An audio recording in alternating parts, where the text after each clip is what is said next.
At upwards of $5,000 a kilogram, this is the most expensive spice by weight on the planet.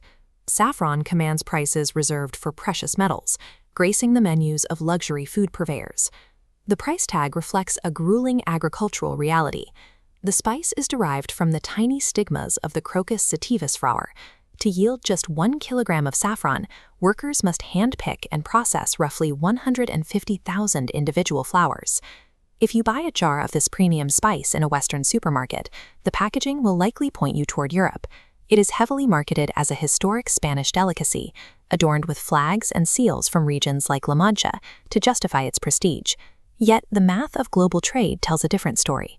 In recent years, Spain's domestic agricultural output has hovered around 2 metric tons of saffron annually. However, the nation consistently exports nearly 190 metric tons. Spain sells nearly 100 times more saffron than it actually grows. The European luxury spice market operates within this statistical gap, functioning as a gateway for a geographical monopoly located thousands of miles away. This map shows the true epicenter of global saffron cultivation, the arid Khorasan province in northeastern Iran. While countries like India, Greece, and Morocco produce small regional yields, this single Iranian province controls roughly 90% of the entire global supply. Replicating this yield elsewhere is difficult. The Khorasan region possesses a very specific climate with cool winters and dry springs.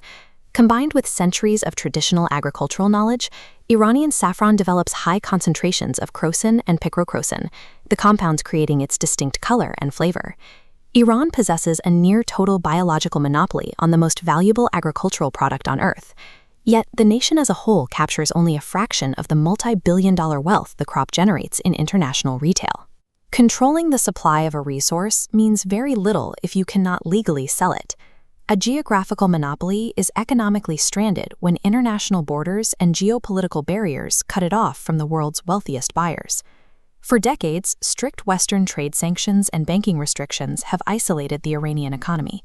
These legal barriers prevent direct Iranian exports to lucrative consumer markets in Europe and the United States. Unable to access global buyers directly, Iranian farmers are cut off from retail markups.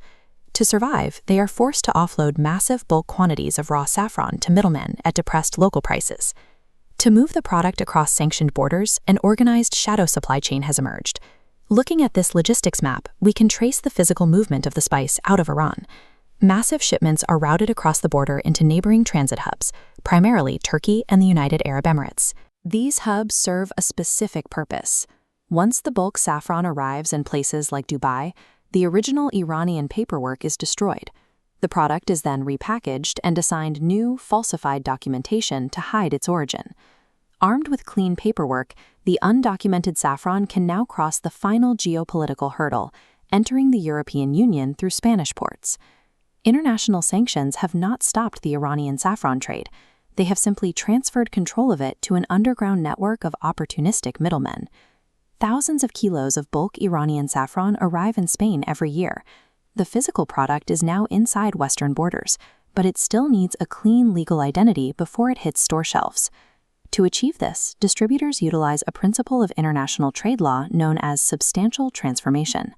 This stipulation allows a product to change its country of origin if it undergoes a processing stage in a new location. For an agricultural product like saffron, the bar for transformation is low. Sorting the threads, completing the drying process, and placing them into luxury glass jars qualifies as a legal change of origin. Through this process, Iranian saffron is scrubbed of its sanctioned origins. It re-enters the global market bearing labels like "Packed in Spain" or "Made in Spain." This relabeling alters the economics of the spice. By repackaging the crop under a European identity, exporters and middlemen apply retail markups of 500 to 1,000%. A "Made in Spain" sticker on a jar of saffron is rarely a guarantee of where the flower was grown. It serves as a legal mechanism that allows sanctioned agricultural goods to enter the global supply chain. The global saffron industry operates on geopolitical arbitrage. The entire business model relies on profiting off the price disparity between a sanctioned nation and a wealthy open market. This creates a contradiction in the modern grocery aisle. Western buyers, paying premium prices for what they believe to be European saffron, finance the exact shadow trade networks sanctions were designed to blockade. This shadow market is resilient because it satisfies every player involved. Western consumers get their luxury spice, European middlemen extract massive profit margins, and isolated Iranian farmers secure the cash flow they need to survive. As long as international sanctions remain active, the strict biological requirements of the crocus flower ensure this geographical monopoly will hold, and the black market that serves it will continue to thrive. Saffron's value isn't found only in its culinary flavor. It is a lens through which we see the illusions, loopholes, and high-stakes profitability hidden within international borders.